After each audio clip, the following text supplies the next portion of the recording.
This is the Herd Line News. Well, not terribly surprising, but Washington has released Dwayne Haskins. This just didn't go well. No.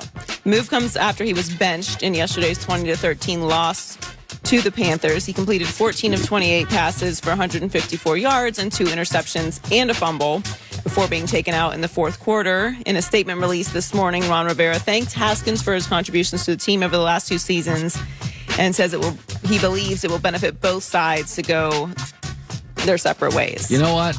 If you just didn't know about anything other than watch him drop back and throw the ball, you would say that's a successful guy. He's big, he's strong, he can throw an accurate. He has a beautiful release. When he completes balls, you're like, oh, it's beautiful. He looks like a number 1 quarterback, but the concern out of Ohio State was always maturity. Even Urban Meyer came on this show and said he's not quite ready to be a franchise quarterback, but unfortunately in pro sports, you are, go.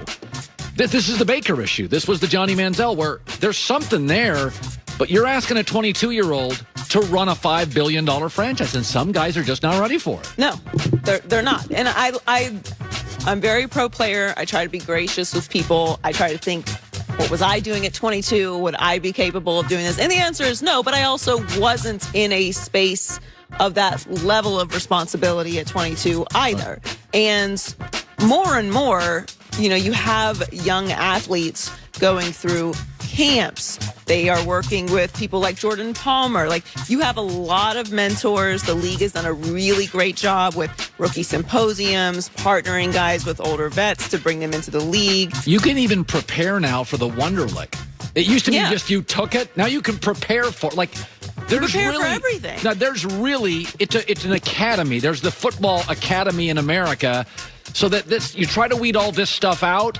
So when you get the job, you're ready to go. He's not a rookie. Last year, the selfie thing, it was ridiculous. I wasn't outraged by it. It takes a lot for me to get outraged. It was just like, what are you doing? Like, this is silliness, and it's not a good look. And you have to be aware of what's going on in the game.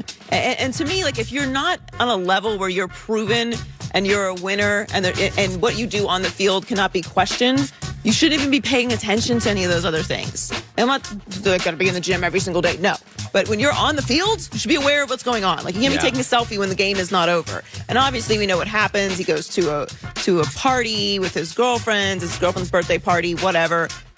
I don't care about the dancers or whatever. That has nothing to do with it. Right. In 2020, every single person on planet Earth is aware of what's going on and what the repercussions of being around other people are. Yeah. Now, if you're an NFL football player, it's a bit heightened because not everyone on planet Earth has been tested every single day and has to go through COVID protocols to walk through the door and has to come in on their off day to get tested and has to wear contact tracers. Everybody's not doing that. Yeah. So you can't be unaware of where you're supposed to be. It's too much. This is a franchise that is going through a lot behind the scenes. They cannot afford any other PR situations. Yeah. Ron Rivera is a no-nonsense guy. You're just not going to get this grace on top of the fact that you're not playing well. Yeah, not going to happen. Now, is he going to end up somewhere else?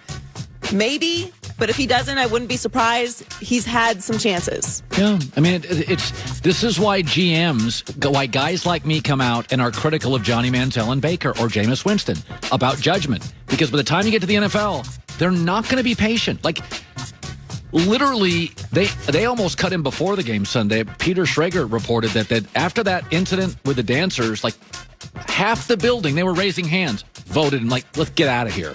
Obviously Alex Smith is injured, and Ron Rivera owes it to the other guys on the team to put the best player out there to give them an opportunity to make it to the playoffs, because despite the fact that obviously Dwayne Haskins doesn't care about that, the rest of the guys do, and they deserve an opportunity to go to the postseason. So I think that's what it ended up coming down to. Now Taylor Heineke is going to get the start next week. But if I was Ron Rivera, there's no way he would see the field again. But I really think he weighed, well, I think Haskins is better than Heineke, and I owe it to the rest of the team to give us the best opportunity to win. That's what I think it came down to. But I'm not surprised by this at all. I would have not let him see the field. I heard things a year ago from somebody that works at Fox. There were a lot of problems that he was not showing up on time, that he was leaving the building early. So this is one of these things where if you've been working in our business for long enough, you have enough sources. You were hearing stuff last year. Like, even in preseason, people were just saying, man, he's not as committed as you'd love a rookie to be. So, I don't think the ending here is shocking to people. that are well connected in the NFL.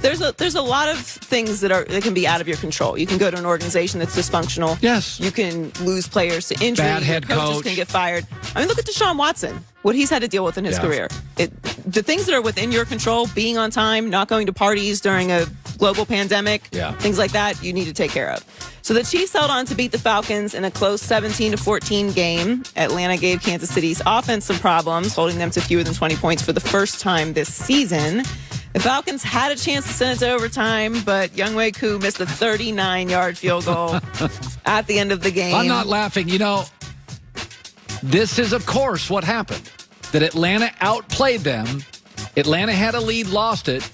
Like Atlanta does, valiantly moved the ball down the field with a chance to tie it. And then it would have been any other team in the league after Kansas City scores, 3-and-out, 4-and-out, game over. No, Atlanta drove all the way down the field to win the game and whiffed. That, of course, Atlanta did that. This is, of course, what happened.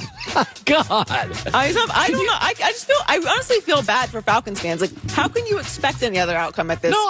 And every game. I live in Los Angeles. Atlanta is the Chargers South. Yeah. This is what, like, at some point structurally in the organization, it's not a coincidence why Atlanta and the Chargers. Now, Chargers actually almost gave yesterday's game up.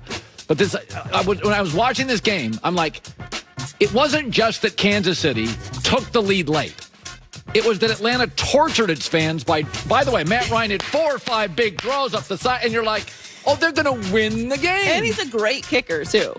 It's wild. Well, the Chiefs clinched the top seed in the AFC with the win, and they will get the only bye in the conference.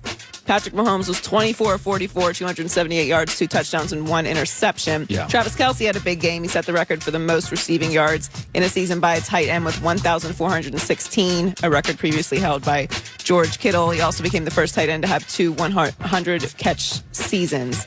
So a star for them, obviously. But look, they got the bye, so they're happy. Only team in the playoffs, we know exactly where they'll be. At home.